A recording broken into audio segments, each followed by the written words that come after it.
Have you ever felt like you've completely blown it? Like you've made a mistake so big, there's no coming back from it? If you have, I want to tell you a story that might change your perspective. It's about a fisherman named Simon, who we know better as Peter. This man was one of Jesus' closest friends, his right-hand man. He was bold, passionate, and fiercely loyal. Or so he thought. Peter was the first to declare Jesus as the Messiah. He was the one who bravely stepped out of the boat to walk on water. On the night Jesus was arrested, Peter swore he would die before he ever denied him. He even drew his sword to defend Jesus in the garden.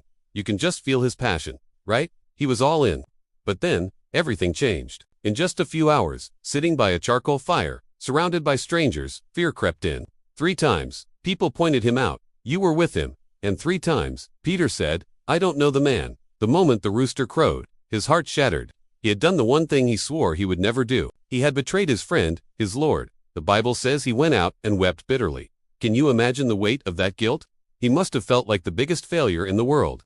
After the crucifixion and resurrection, the disciples went back to what they knew, fishing. One morning, after a long night of catching nothing, a man called out from the shore, telling them to cast their net on the other side of the boat. Suddenly, their nets were so full they could barely haul them in. And in that moment, another disciple recognized the man on the shore. It was Jesus. What did Peter do? He didn't hesitate. He didn't hide in shame. He jumped into the water and swam to shore. And what did he find there? Another charcoal fire. The same kind of fire where he had denied Jesus. But this time, it wasn't a place of shame. It was a place of restoration. Jesus didn't bring up the denial to shame Peter.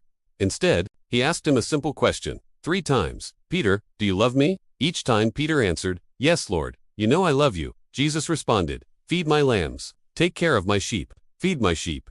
3 denials were met with 3 opportunities to affirm his love.